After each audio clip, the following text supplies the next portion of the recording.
We made a mistake. This is the simple, undeniable truth of the matter, however painful it may be.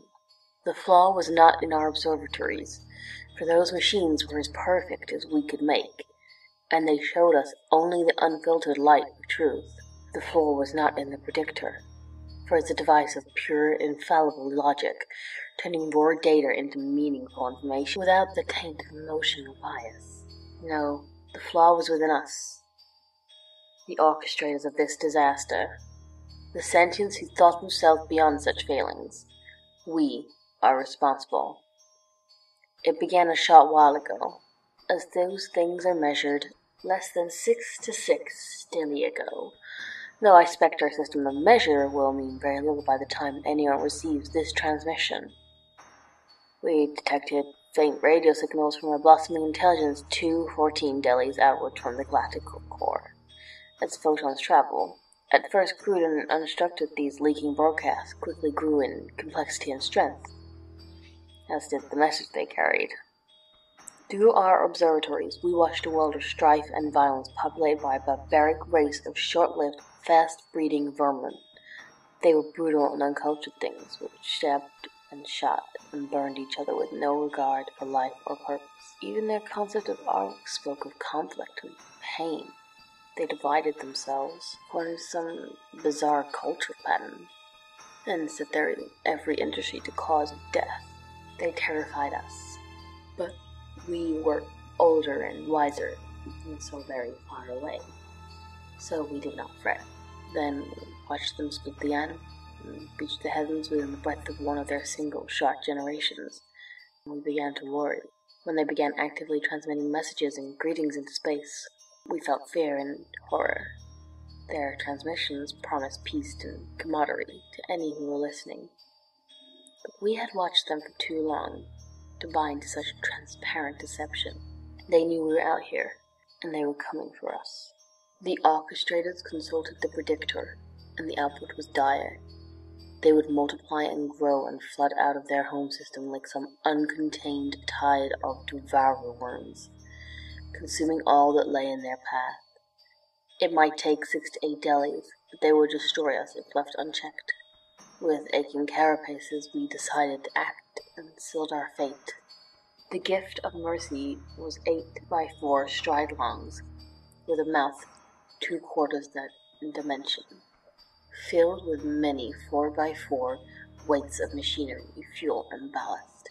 It would push itself up to 2/8 of light speed with its onboard fuel, and then begin to consume interstellar primary element 2 by 2 to feed its unlimited acceleration.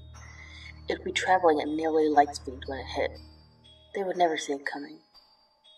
Its launch was a day of mourning, celebration, and reflection. The horror of the act we had committed weighed heavily upon us all. The necessity of our crime did little to comfort us. The gift had barely cleared the outer community halo when the mistake was realized, but it was too late. The gift could not be caught, could not be recalled or diverted from its path. The architects and workers, horrified at the awful power of the thing upon which they labored, had quietly self-terminated in droves, walking unshielded into radiation zones, neglecting proper no-pressure safety, or simply ceasing their nutrient consumption until the metabolic function stopped.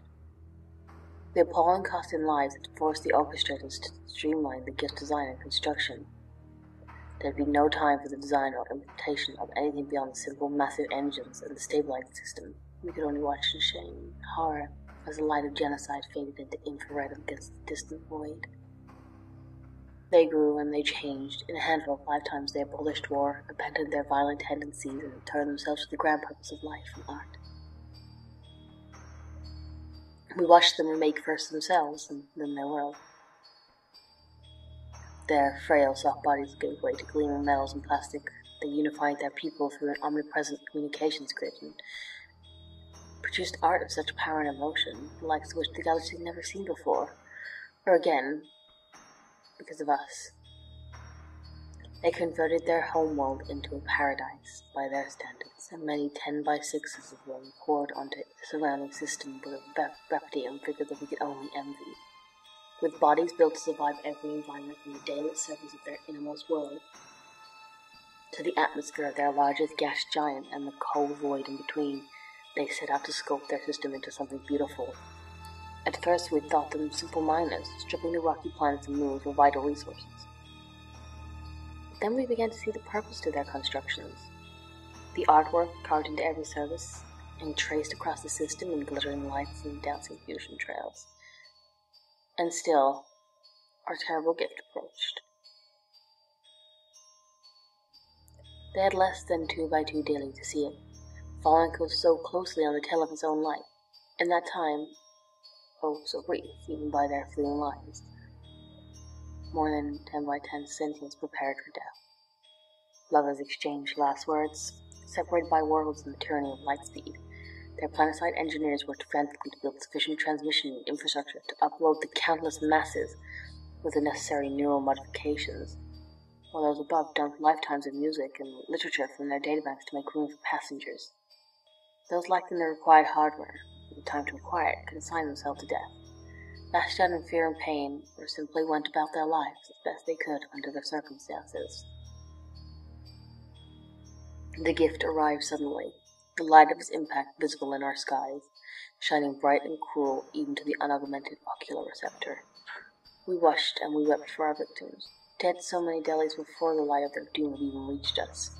Many 6x4 of those who had been directly or even tangentially involved in the creation of the gift sealed their spiracles with paste as a final penance for the small role they had played in this atrocity. The light dimmed, the dust cleared, and our observatories were focused upon the place where their shining blue orbit had once hung in the void, and found only dust and pale gleam of an orphaned moon, wrapped in a thin, burning wisp of atmosphere that had once belonged to its parent. Radiation and relativistic shrapnel had wiped out much of the inner system, and continent-sized chunks of molten rock carried screaming ghosts outward at interstellar escape velocities, damned to wander the great void for an eternity. The damage was apocalyptic, but not complete. From the shadows of the outer worlds, tiny points of light emerged, thousands of fusion travelers, single ships and world ships, and everything between. Many, 10x6 of the survivors in flesh and steel and merryback, ready to rebuild. For a few moments we felt relief and joy, and we were filled with the hope that their culture and art would survive the terrible blow we had dealt them.